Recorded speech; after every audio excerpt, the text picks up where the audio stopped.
Mannin Line with Andy Wint.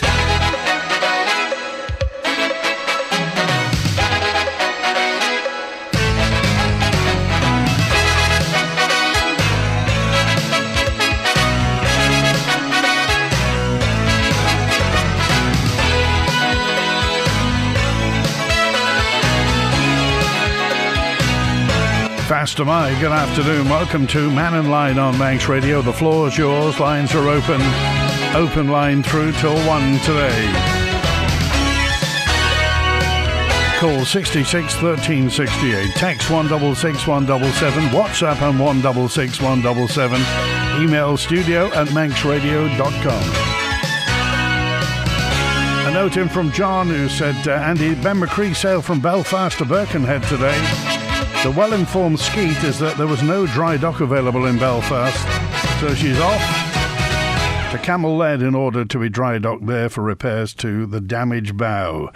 That's skeet at the moment, but John did sign it, and we do have the email, so and presumably that's what's happening to our beloved Ben McCree today. And Wilf's with us first of all. Hi, Wilf. I've just been thinking heavily about Laxey Beach. This is only my version of it. Yeah. And I could be totally wrong, but hopefully somebody will come on and tell me I'm either wrong or I'm right, one way or the other.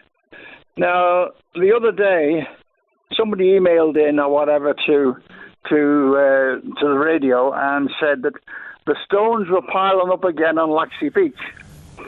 So I thought, right, I better ask somebody before I go on. So I asked a fella who's in the know, and he said no stones were taken off Laxey Beach. The machines went down. Well, what it was, the commissioners, let's go to the beginning. DOT wanted to build a wall. Laxey people didn't want a wall. So the commissioners said, DOT, do something about it. DOT employed people, we're not going to any names, employed people to do it, good firm, and told them what to do. And of course, the firm had to do what they were told to do. And I'm presuming that they were told to leave the stones on the beach, just push them around, because that's what I heard they did. Now, any child in the primary school would know if you took a load of stone off the beach, then that stone cannot come back onto the promenade. It's gone, finished. Now then, there's 2 or 3 reasons why them stones were left on the beach. The first reason was, can you imagine big lorries trying to get up through Laxey with 20 or 30 ton of stone on to get rid of it? The other reason was, by shifting it, it didn't work. So we can carry on and build our wall now. Oh, you mean they set it up to fail? Yes. Not to actually fail. Well, yes, that part, yeah. But can you imagine dragging them big lorries up through Laxey? I think they've left it too late. They have to be successful. They have to get rid of the stone. And they're stuck now. They don't know how to get rid of the stone. So you don't think there's any way that if they bulldoze the stone onto the beach, it'll be taken away? It's got to be taken away. No, I mean taken away by the sea. You don't think that the sea could? The sea won't take it away. The sea will just pile it up like it is. You shift it round on the beach. You get an easterly gale, and that's it. It's back again. One gale will undo all their good work. All the diesel that they burnt shifting it round. And I said the other reason was it never worked in Laxey, so it isn't going to work in Douglas. So we can build our wall in Douglas. It's very, very simple. Well, to me it is anyway. But I just hope somebody would come on and say I'm wrong. So you think by not taking it away, they're just putting off the time when they're going to build the wall? They really want to build the wall. They really want to build the wall. Well, look what happened before when the bridge got washed away. They put out a thing for the people to sign. What sort of bridge would you like? The people put it in that they wanted the bridge put back the way it was. And what do we end up with?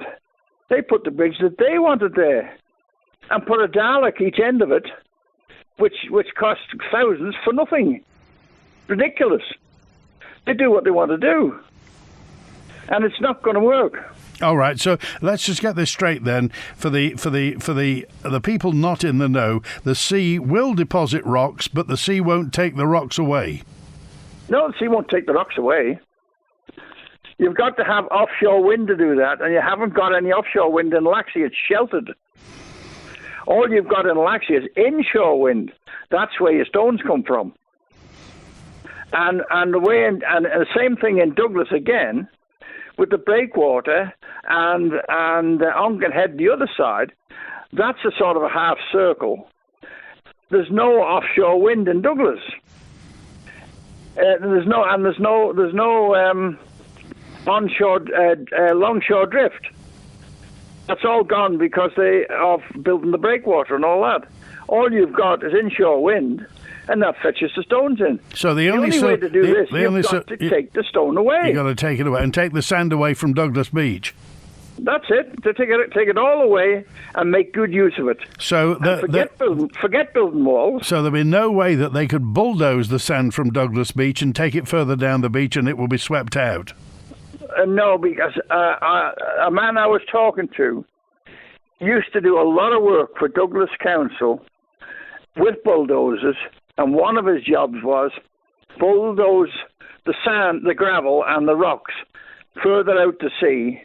And he used to have to do that every year, and of course, it used to come back again. It should have been taken away years ago. But surely, if they don't, if they put a wall where they're aiming to this half a kilometre on Douglas Prom, if they put a wall there and don't take the sand away, it's just going to build up against that wall. Of course it is. But you don't have the wall there. You have nothing in your way. You use your diggers, your 360s on the promenade, and just scoop it onto lorries and take it away. You don't need any walls. It's nonsense. All right. I'm afraid maybe there's money in it or whatever it is, but I'm afraid it's just they haven't a clue what they're doing. All right. Okay. Thanks, Wilf. All right. Good to hear from you. 14 minutes past 12. If you can enlighten us where that's concerned, that's Will's point of view. He's spoken to people who know what they're talking about. But really, are they just putting off building a wall at Laxey? As Will said, the people of Laxey really don't want a wall. It's a gorgeous view from the lower promenade at Laxey, and sticking a higher wall than there is there already will affect the view, as it will from the Empress Hotel to the War Memorial on Douglas Promenade. They're putting a 3-foot wall, or plan to put a 3-foot wall, possibly up to 4-foot wall, which would just affect everybody in that half a kilometre that it is between that hotel and the War Memorial. If you're strolling along, it's going to be different. The whole dynamic will change. If you're pushing a child in a pushchair, can't see anything. Someone in a wheelchair, can't see anything. Small person, can't see anything. So are we really putting off these walls? And also, does it make any sort of sense to put a wall there, a 3-foot wall, where if the sand's building up anyway, it's just going to build up against the wall? Why not dig the sand out, as Wilf said? And if that's true, and I've no reason to doubt it, that offshore wind is the key to this, and if you have onshore wind, it's not going to sweep stuff away. It's David now. Hi, David. Hi, Andy. Just regarding Laxey and then going towards Douglas as such, what we need to find out from, if it's Laxey commissioners or whatever, is to find out who authorised the job and who in government said, yes, you could do this. They may, Laxey saying they own the beach, but they don't own every bit of it. I'm sure they don't. So what was the contract? What were they supposed to do? And don't we still have a Captain, I'll call him Captain Carter, I can't remember his first name now. He's still got a tug, I think, and a barge, and an old-fashioned crane he had at one time too. He used to dredge out the Douglas Harbour. Well, are they? You're talking about Stephen Carter, aren't you? Carter, that's the guy. Stephen's retired. He's just written a book about his career, but the Laxey Towing Company is still happening because I can see their tug down below us now. Yeah, so why, if we're doing these sorts of things, why aren't they getting together to say, look, can we remove the stone and then take it somewhere else? And the prime example would that have been is I don't think it's going to fail in sort of like Laxey. It's going to improve something which was becoming a hazard. All those stones getting washed up and then they're washed up and washed up. Take them away. They were pushed down by the big bulldozers and stuff like that. So I'm sure it'll work for a few years, but they need to engage. We have experts on the island that can put contracts together to do different things. And if it doesn't work, we go back to the drawing board. They do engineering all over the world, and the Isle of Man is just a small place where we need to do something to make it look right.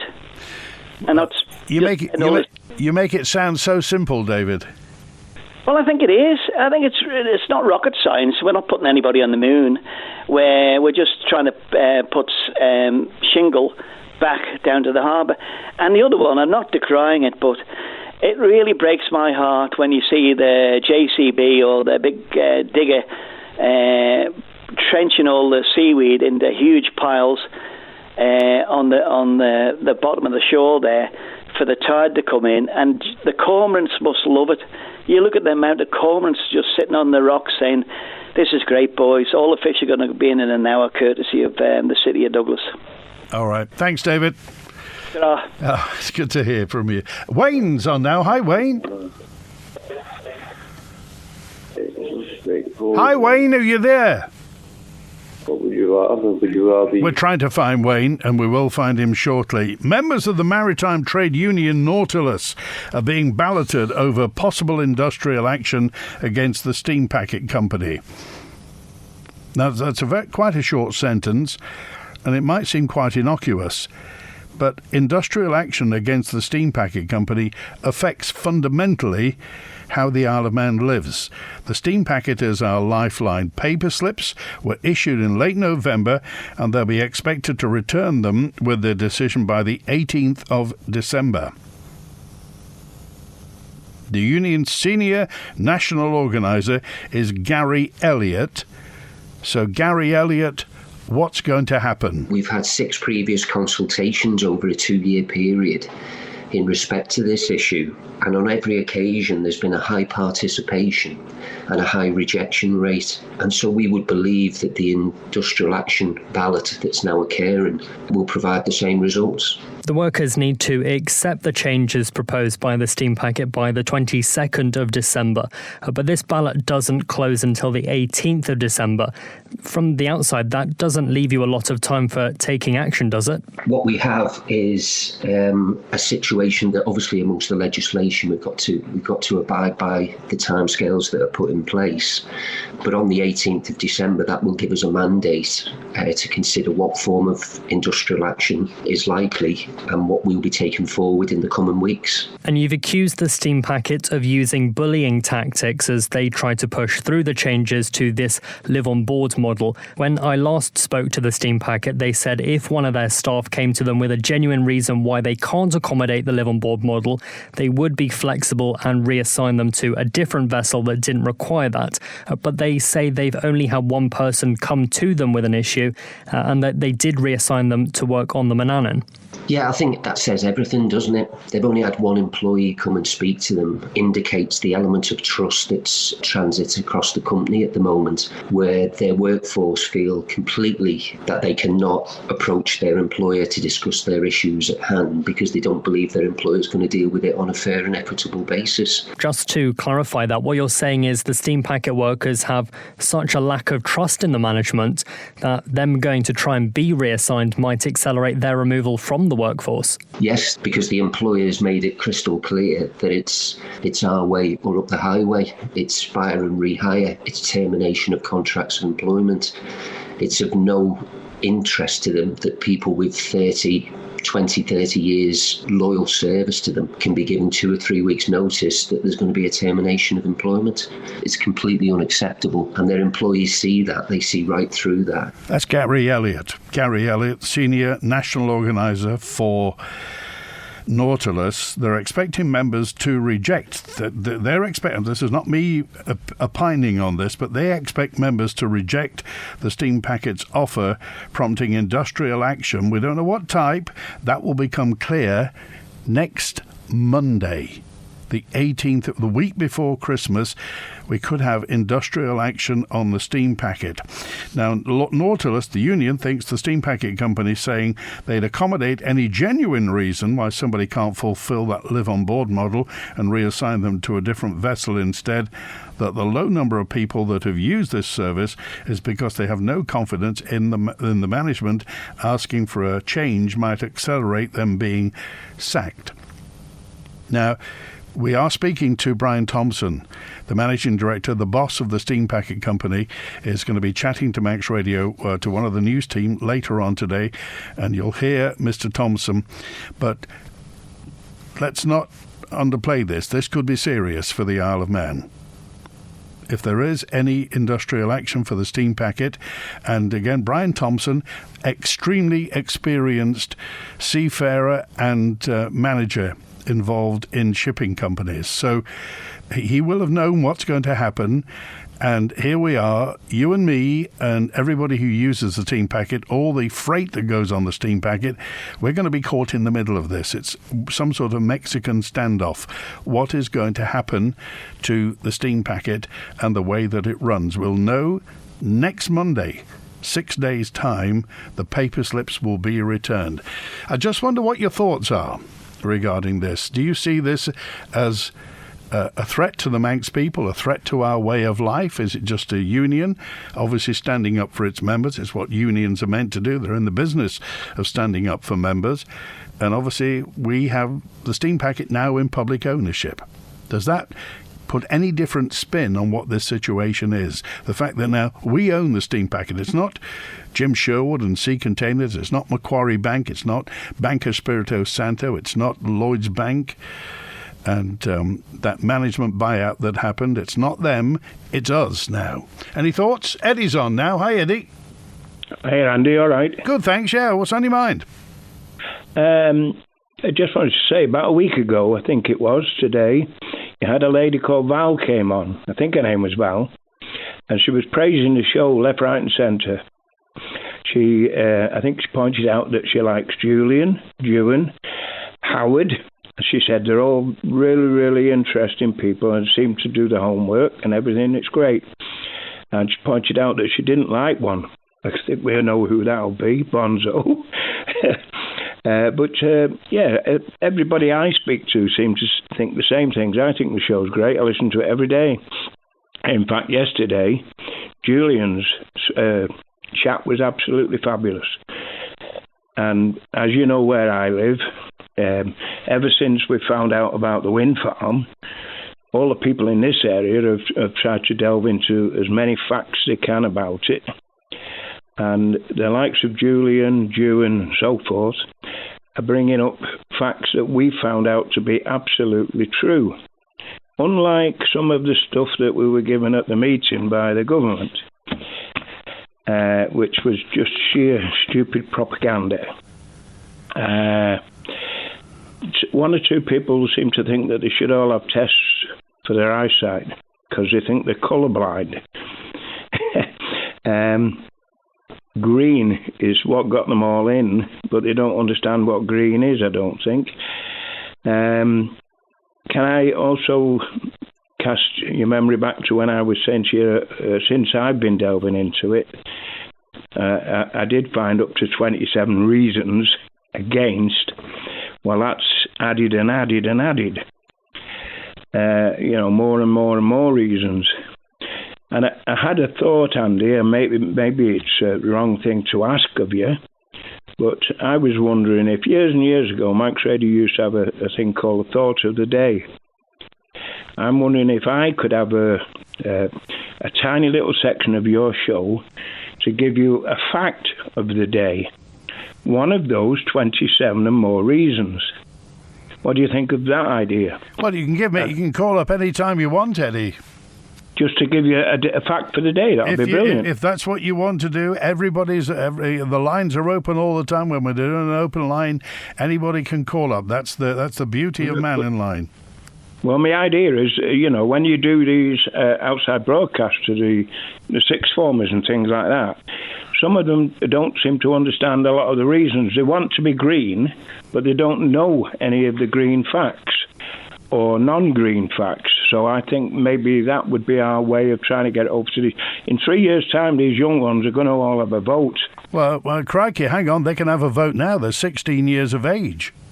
Yeah, but I meant at the next election. Oh, of course, yes, yeah. 3 years' time. The other thing is, I think the Isle of Man could actually lead the world. If we had the right government, we could lead the world in innovation on this. Instead of just flying into things like lemmings, all the people who have done any studying about this know it's the wrong way. I mean, my thought for today, right, let's start today with number one. For all the young ones listening and anybody else who isn't aware of whether it's green or not, to get the blades for those wind turbines, they're cutting down the size of Wales every year in forest just to get the balsa wood.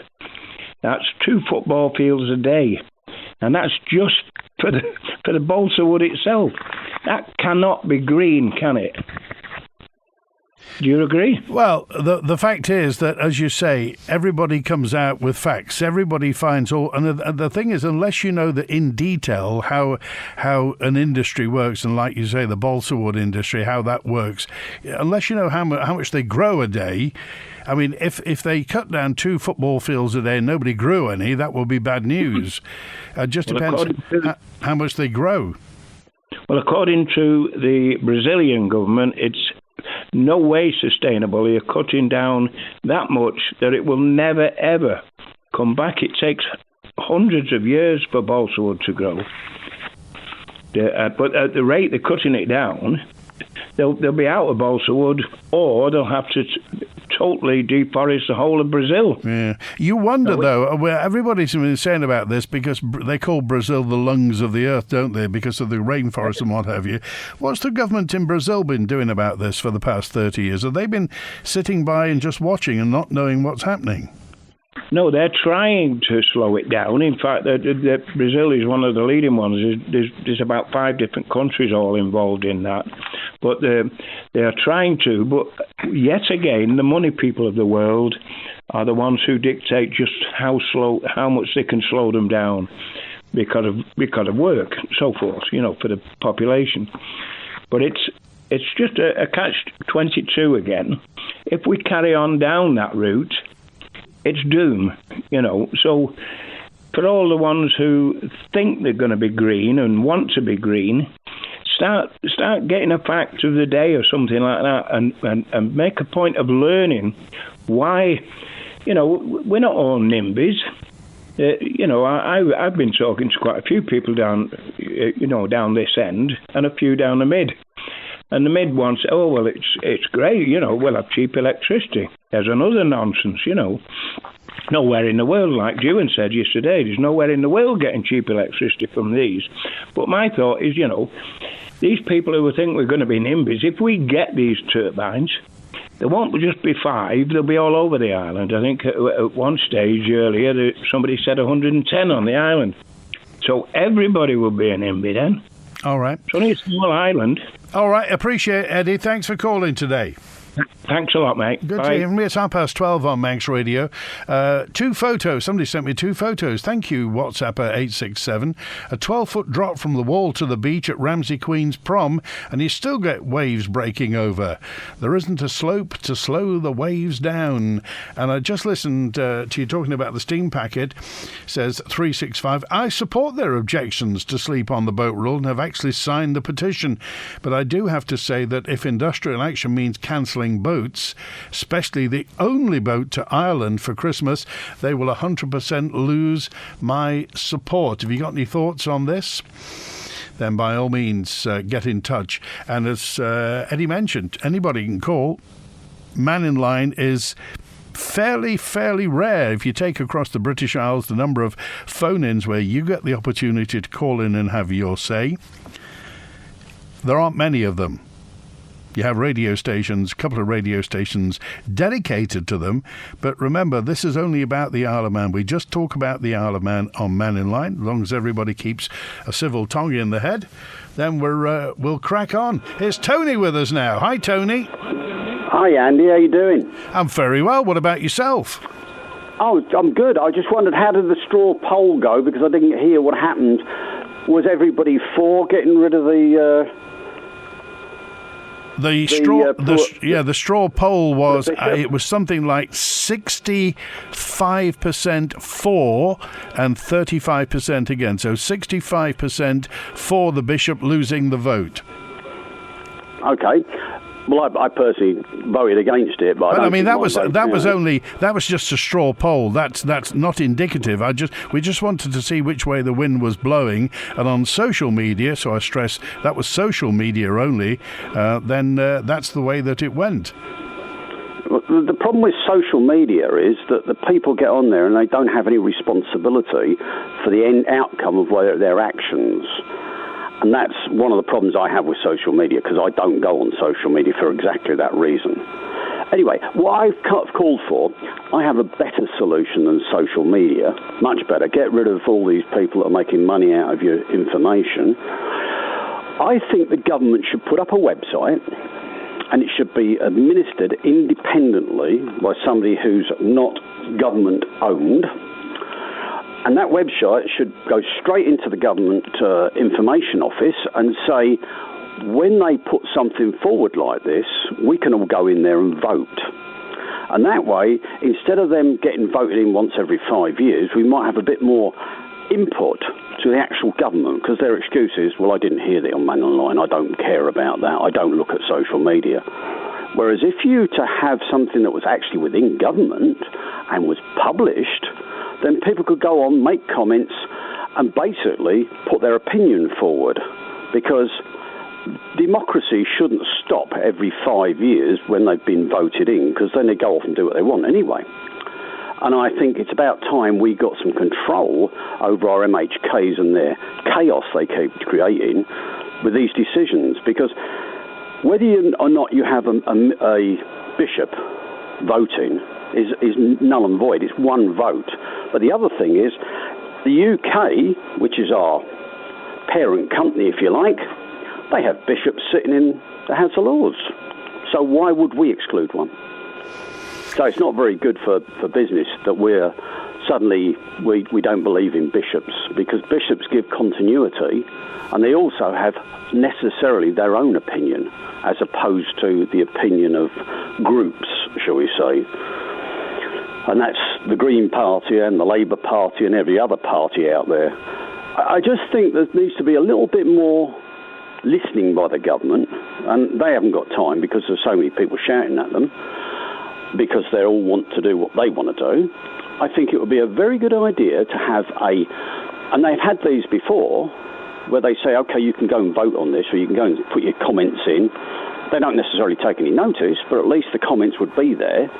And I think it should be made public. It should be a public website with a votometer, if you like, about for, against, whatever. That would apply to everything, like gas boilers, etc. Yeah, part of the issue that I've got an issue with social media is the people who don't use their own names. So the people who go on, and use a pseudonym, so you don't know who they are, you don't know how many accounts they've created. So. And social media is a very emotional place, I find. I mean, there are parts of it that aren't, but when you get into voting and people's opinions, it sort of whips itself up into a frenzy sometimes, and really defeats the object of it all. So, if as you say, if we can take a very cool look at something and then vote on that basis, but they'd have to be attributable. People would have to almost be members, and they'd have to be verifiable. Well, that's fine. I don't have a problem putting my email on there. I don't have a problem putting my name on there.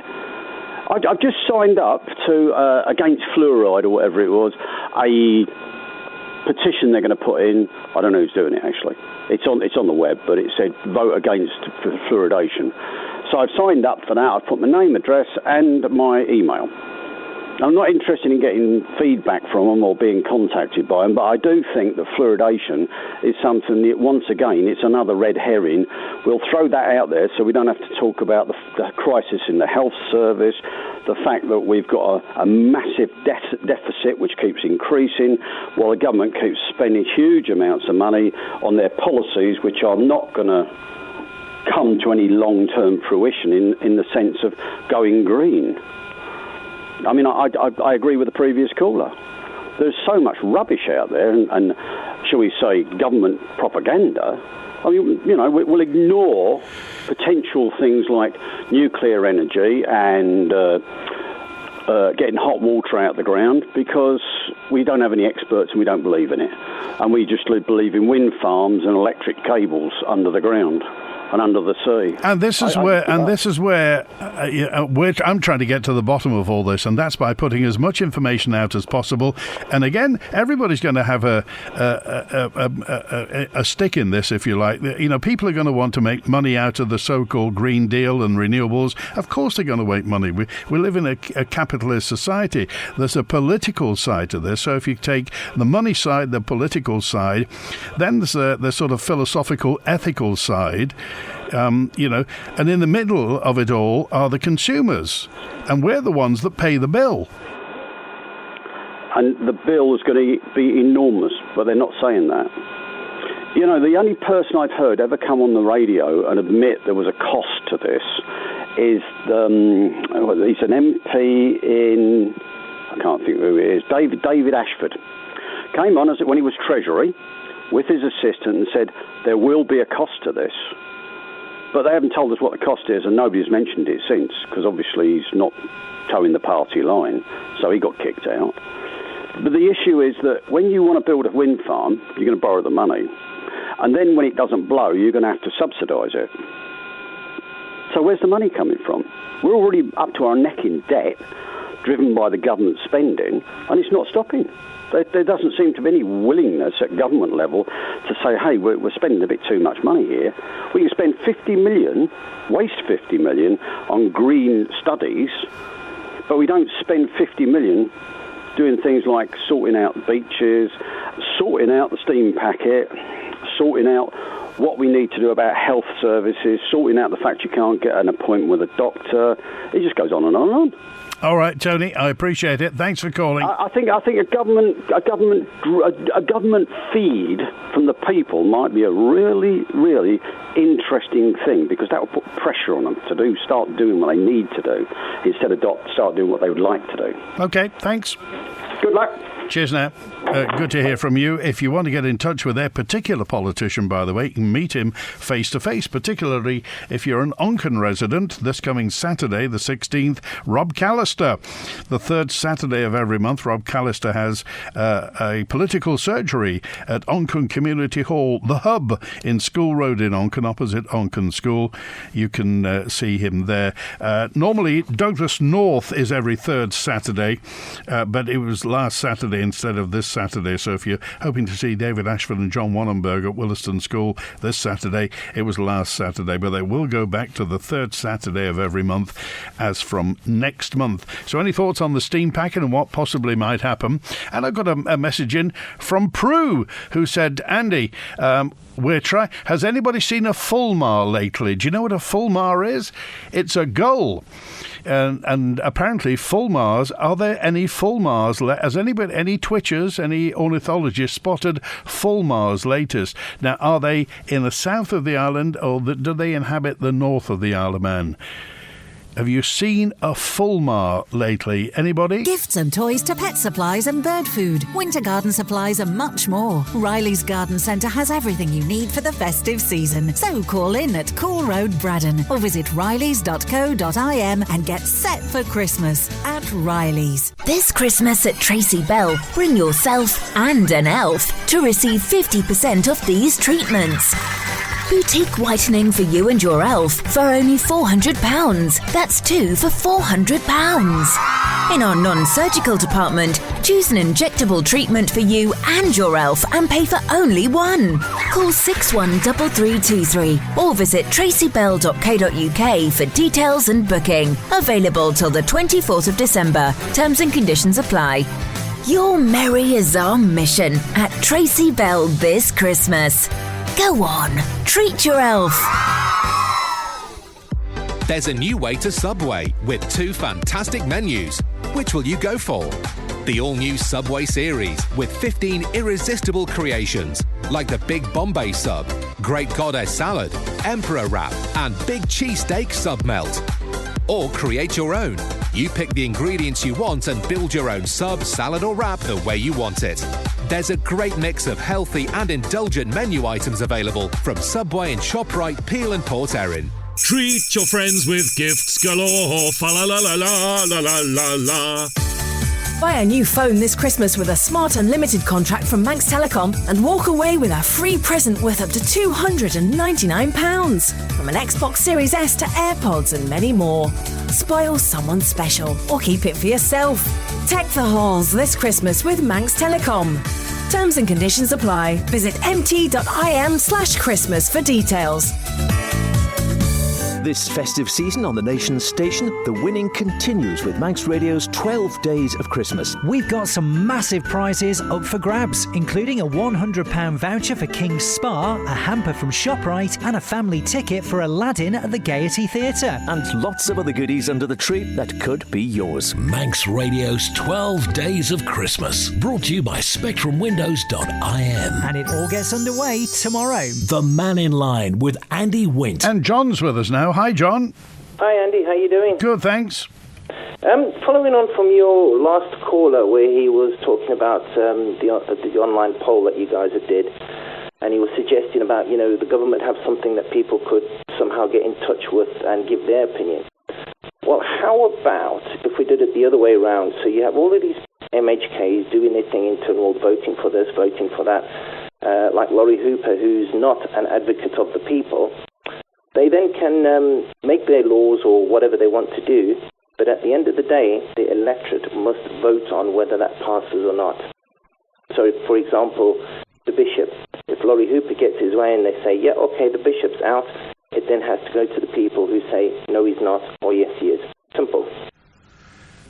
And do you think that should happen with everything, or just anything contentious?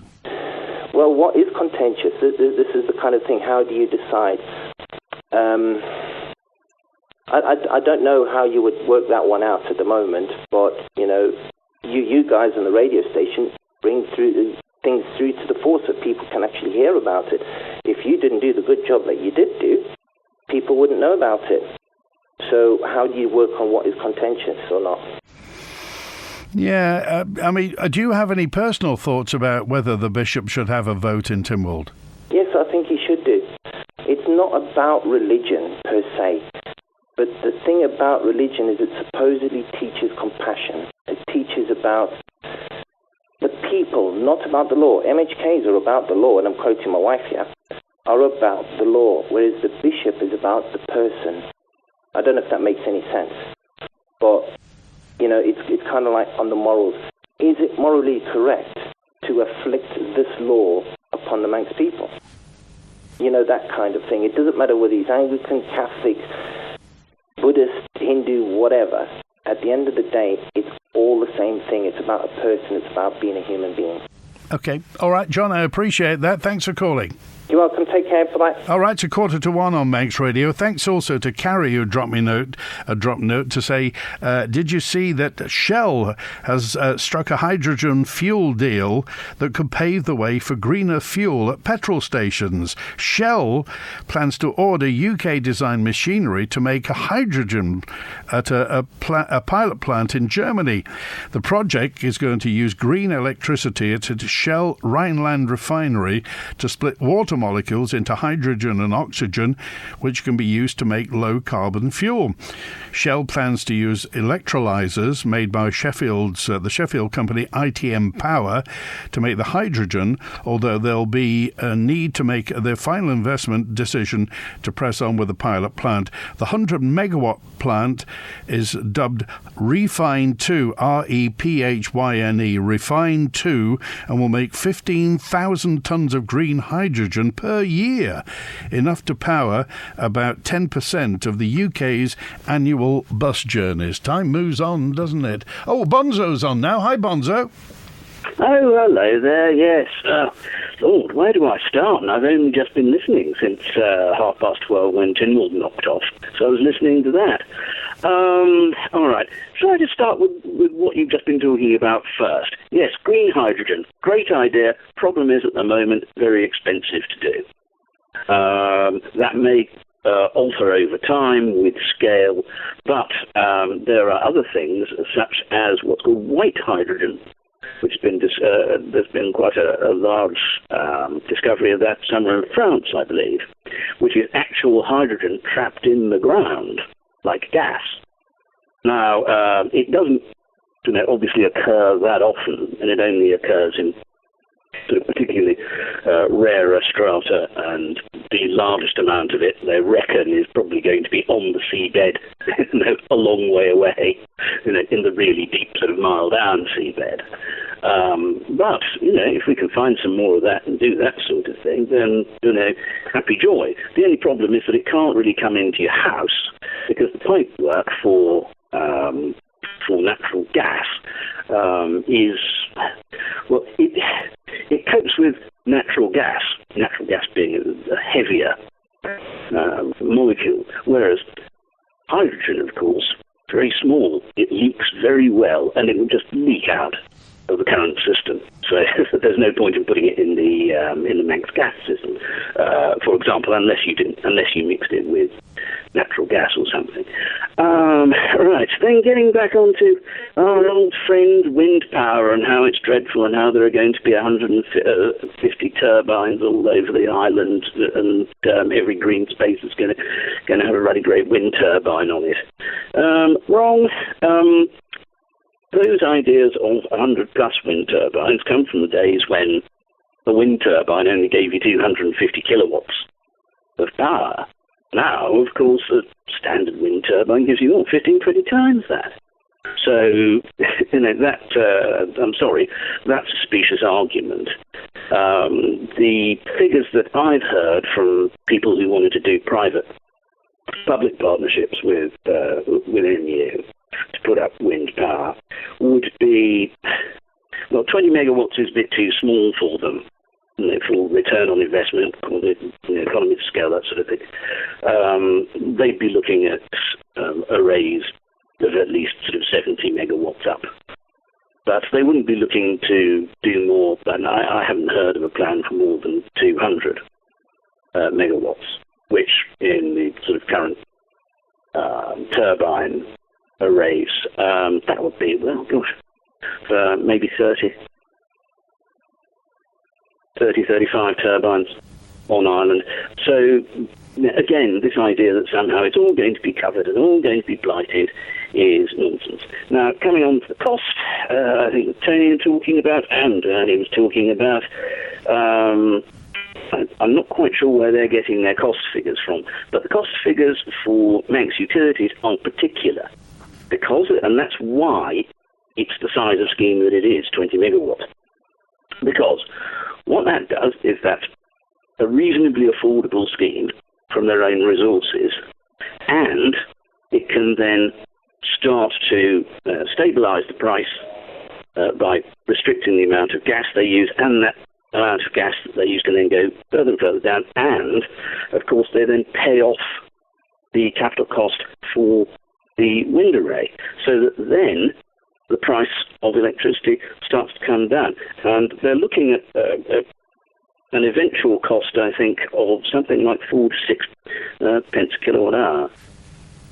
You see, you've obviously evince confidence in the system that's about to that we're heading towards. Some people are very diffident about it. Some people are positively suspicious about the road that we're heading down. Do you have any words to soothe their brow? Well, this thing is only costing Manx Utilities that's £25 million. Now, all those people who go, we need a small nuclear reactor. Why don't we have a small nuclear reactor? Well, just the ticket price on one of those small nuclear reactors, if indeed you can buy one, because I believe that the waiting list has filled out so that Rolls-Royce couldn't give you one for another 15 years or something like that. Those have a ticket price, just the reactor, £1 billion. Right. Now, to produce far more power than we really might need, because they produce 450 megawatts, I think, of power. But then when you put all the other stuff around it, do the Manx population want a power station with lots of people strolling around with guns with the authorities shoot to kill? Because that's what happens around nuclear power stations. All right. Okay, Bonzo, we got a dash. We're running out of time. Thanks for calling today. Bye. Good to hear from you. For a mouth-watering experience, take your taste buds along to the food cellar. From breakfast to lunch, hot dishes to salads, soups and sandwiches to platters, the food cellar is the perfect place to meet colleagues, friends or family for a catch-up. The food cellar, next to the wine cellar, on the Milestone, Peel Road, Douglas. Open Tuesday to Sunday from 9:30am. For full opening hours, see thefoodcellar.im. Have you been invited to take part in the Household Income and Expenditure Survey? It's one of the most important surveys for our island because the information you provide is vital data for our island's financial planning. It helps us calculate our VAT revenue from the UK. Plus, it gives us a better understanding of the financial strains on residents, so we can support those who are struggling. If you've been invited, please take part. Visit gov.im/HIES for more information. Unwrap the ultimate Apple bundle this Christmas with Shaw. Get all your favourites this festive season for £39 per month. Our great value offer includes the iPhone SE, iPad and Apple Watch. Get yours today. Visit us in store or online at shaw.com. T's and C's apply. This Saturday and Sunday, the Groudle Glen Railway Santa train is running direct services from Groudle Beach to Santa's Grotto. This year you need to book in advance online at ggr.org.uk. The Groudle Glen Railway Santa train, supported by Manx Radio. The previous message was brought to you by QVH, the island's premier serviced offices and co-working space in the heart of Douglas. Call 639 940 for more information or visit qvhpremierofficespace.com. The Mannin Line with Andy Wint. And Nigel as well. Hi, Nigel. Hi, Andy. It's Nigel phoning from Albany Tours. I know I've got to be quick because time's moving on. Talking about this bishop and who can vote and who can't vote, I just want to put this across.